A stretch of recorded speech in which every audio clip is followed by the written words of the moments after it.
Ganga kazurin jiwan jang ni jatan yam na Kol yan di luang in jalan yam na Ki poj da wot le rijan na me Chim wai du la re kami thot Ganga kazurin jiwan jang ni jatan yam na Kol yan di luang in jalan yam na Ki poj da wot le rijan na me Chim wai du la re kami thot And chen mi dear we mon ka di ken ka Din no ka du chinyur we kwam Tek da ken liu pe dung du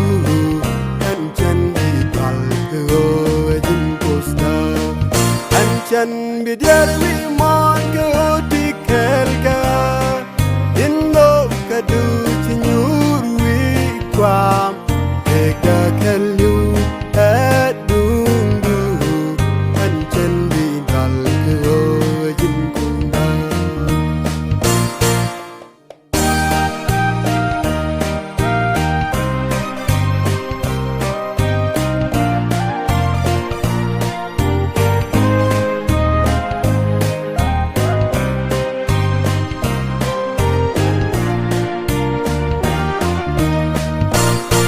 Ray karika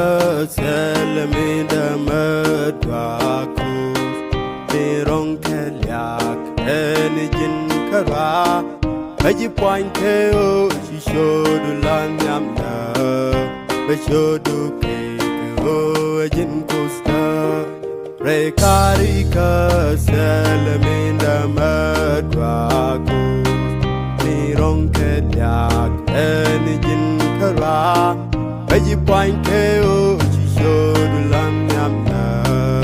Beshodu keke o ajin kosta And chen mi dear we mon ka di kelka Din no ka du chinyur we kwam Tek da ken liu pe dung du And chen di dal ka o ajin kosta And chen mi dear we mon ka di kelka Din no ka du chinyur we kwam Tek da ken liu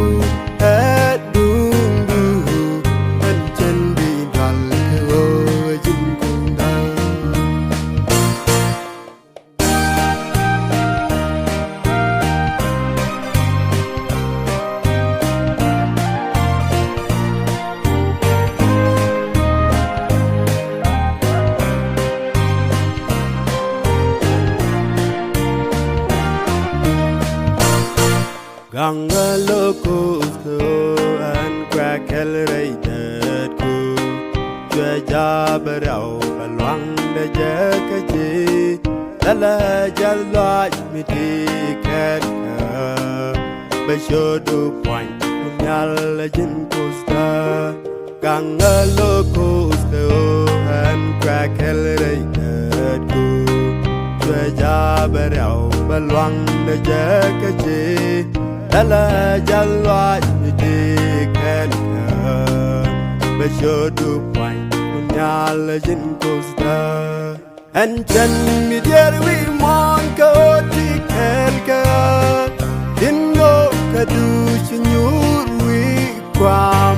Tek da ken liu